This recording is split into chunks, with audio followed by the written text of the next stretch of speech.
Hi, I'm Cameron Smith, welcoming you to another very special edition of Smooth Jazz TV. Wow, am I ever excited? Because Ray Charles is on the show this time. You bet, so don't move.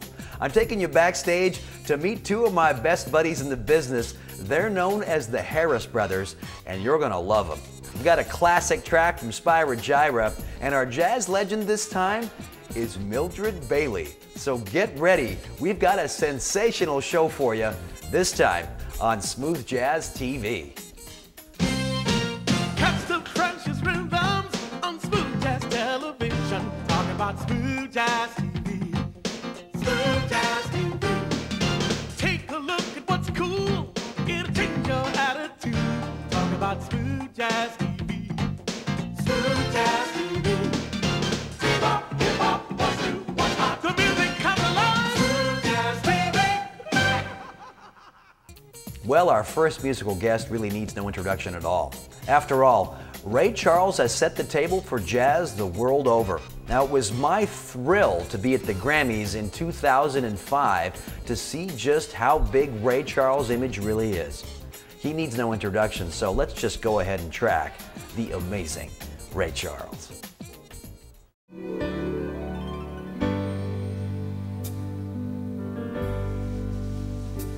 Georgia,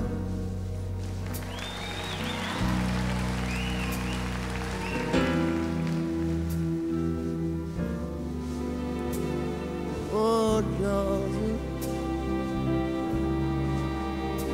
the whole day through this old sweet song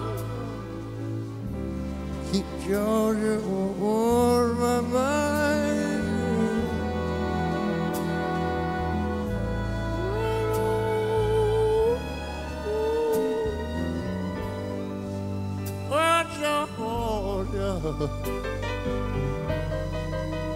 Oh, my Georgia, and a song of you, a song comes as sweet and clear as moonlight. Your eyes.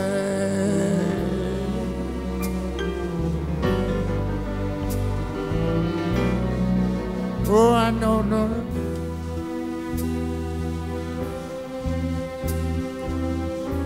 The arms reach out to me.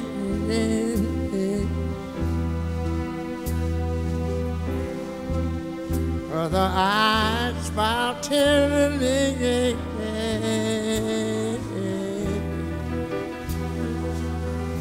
Children in peaceful dreams I see on the road lead back to you, baby. Oh, Georgia,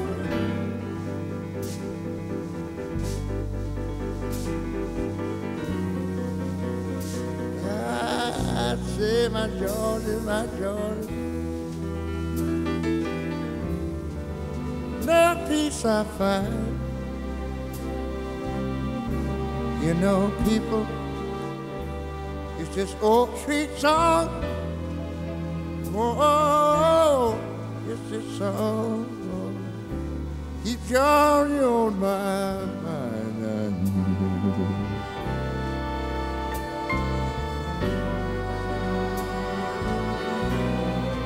Oh, I feel real. The arms reach out to me,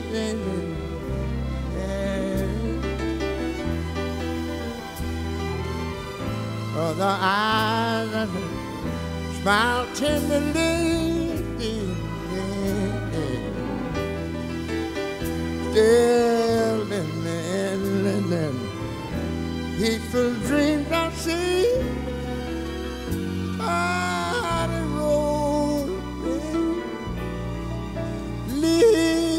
Back to you, girl. Well, now,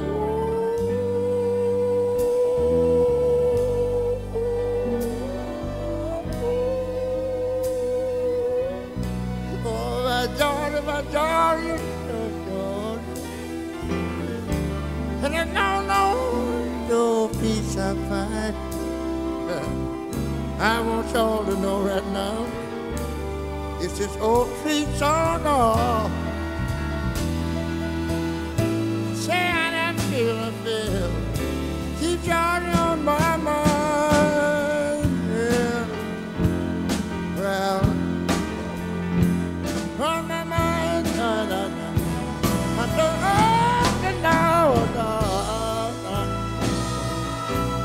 Lord, did the old sweet song, no.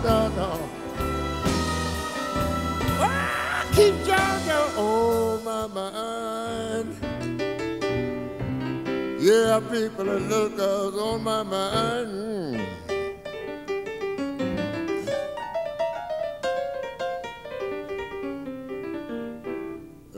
Ain't she?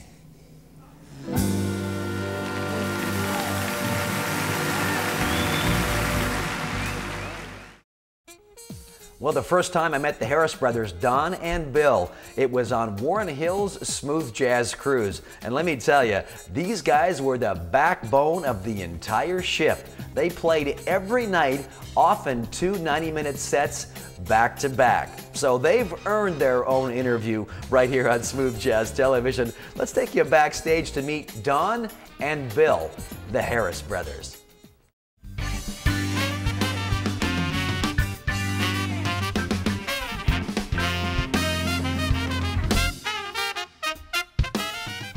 I was born in Cincinnati, Ohio, where I lived for the first year and a half of my life. So the formative years, I was in funky Ohio. But then we moved to Massachusetts, Topsfield, Massachusetts, about 30 miles north of Boston. You know, we both started playing at a real early age, man. You know, I mean, music just became something that we enjoyed doing, and we both got to a spot where we could play sort of quicker than most of the rest of the kids in the neighborhood. You know, it was like, you know, cats were still working on skills, and somehow we'd gotten that part, and so we started playing with all kinds of people, and you know, suddenly we were the kids in elementary school getting to play with the kids in high school, and by the time we were in high school, getting to play with college kids. My dad used to have to get up real early to be at work, and so his alarm went off at 5:15 in the morning, and we eventually evolved into a thing where we all got up at 5:15, and we would practice from 5:30 to 6:30 every morning. It became a scheduled part of my day, and I did my practicing every day. And then I could go hang out after school with my friends or whatever was going on, and didn't have to worry about was I going to have time to practice that day. And invariably, I came home and practiced more. You know, it was. But you know what? It was a routine that was established, and we understood that, you know, I think we kind of outgrew the elementary school teachers at a sort of an early age, and wanted, you know, the elite teachers in the area. And the deal was that, you know, yeah, our parents would pay for the lessons, but only if we practiced. And it was a very, you know, we understood very early on that, you know, we had to discipline ourselves to practice. And like he said, we'd come home after school and practice some more because we liked it.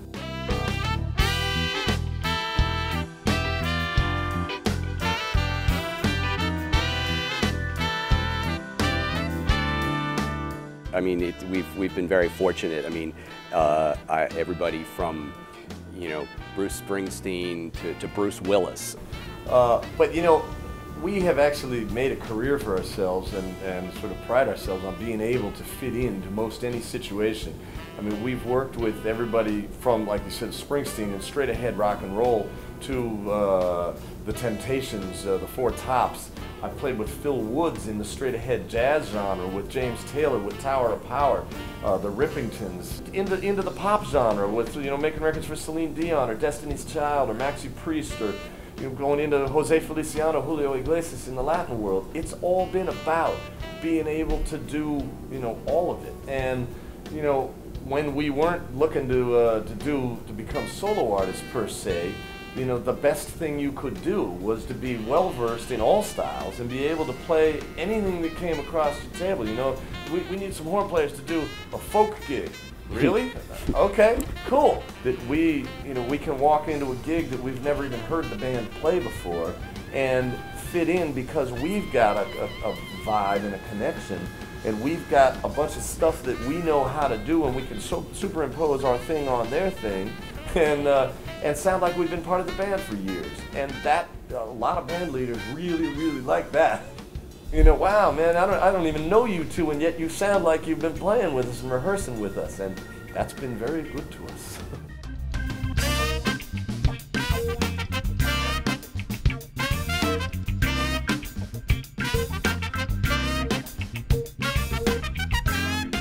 Well, we have a great new project. It really is a compilation at the moment of 3 different projects that we put together to sort of showcase what it is that we're doing. We've got, this new record has got a few tunes from my solo CD and a few tunes from Bill's solo CD and a few tunes from the Harris Brothers Band, which is, the Harris Brothers Band has been around New York for quite a few years now, and it's got kind of a reputation. You want to see some burning funk instrumental music, come on down and check out the Harris Brothers Band.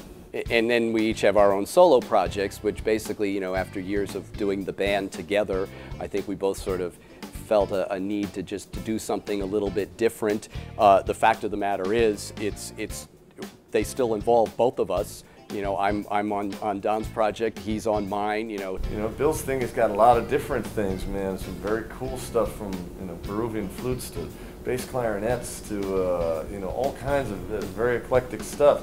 My thing was spawned out of writing a record to make love to, and it wound up sort of becoming more of a smooth jazz project than some of the others. The others, have a little bit of edge here and there, but they're all accessible. They're all groove music, and they all each serve their own function. And there was no need to try to fit into a certain category or genre. It was totally about being creative, and I am so proud of this project. It's captured some moments that I didn't know I had in me. If nobody in the world ever hears it, I can go to my deathbed still knowing that I did it, and that's was crucial to me in doing this project. I am a working, successful sideman. I make my money in other ways. I don't need to make money from this CD. That said, I think because of our desire to make it truly creative and original, I think it's going to turn some heads.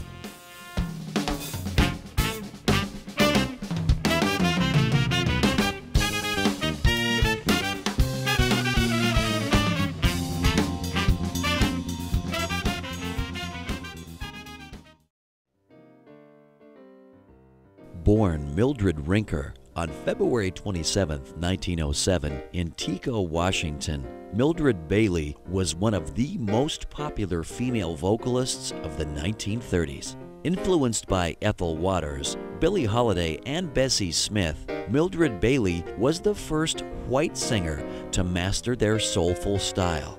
She had a high, sweet voice, but could hold her own as an improviser and scat singer with the finest singers of her time. Mildred Bailey began her career as a cinema pianist and radio performer. With the help of her brother, Al Rinker, she was hired by Paul Whiteman in 1929 and became the featured vocalist in one of the most popular dance orchestras of the day, as well as having her own radio program. In 1932, she recorded what became her signature song, Rockin' Chair, which was written for her by Hoagy Carmichael. In 1933, she married Paul Whiteman's xylophonist, Red Norvo, formed a band with him, and together they earned the nickname Mr. and Mrs. Swing. Despite their divorce in 1938, Mildred Bailey and Norvo continued to perform and record together throughout the 1940s. Bailey also sang with the great Benny Goodman and appeared on his Camel Caravan radio program, which led to her second radio series in the mid-1940s. Bailey continued to record until the late 1940s, when health problems forced her to retire. Mildred Bailey's career was cut short in 1951 when she died of a heart attack at the age of 44. She was the Rockin' Chair Lady. She is Mildred Bailey, jazz legend.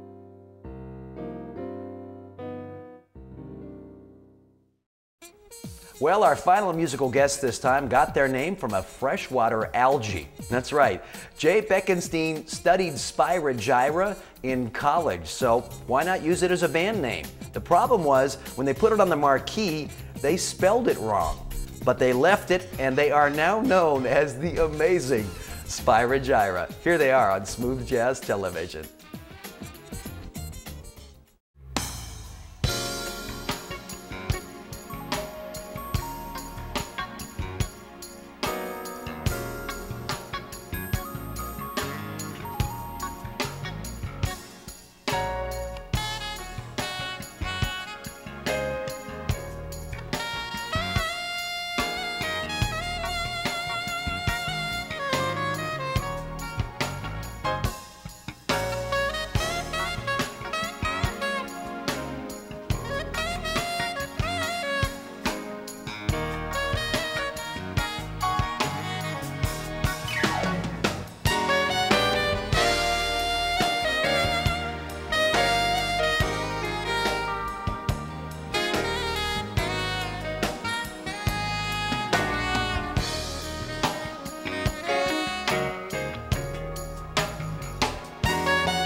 Well, thank you very much for taking your quality time out to join us on the show this week. I think you've enjoyed it almost as much as I have. Anytime Ray Charles is on the show, I get excited.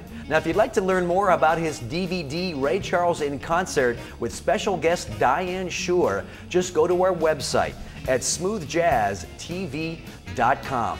You've got to own Ray Charles in Concert with Diane Shure. It's an absolute must. Now, while you're at our website, go ahead and become a Smooth Jazz TV VIP. You could win great prizes, and hey, you might want to pick up our brand new DVD, the Smooth Jazz Television Backstage Pass. It's full of 16 of your favorite smooth jazz artists in backstage conversation. Until next time, this is Cameron Smith reminding you that life is a lot like jazz. It's best when you improvise. We'll see you next time. And God bless Ray Charles.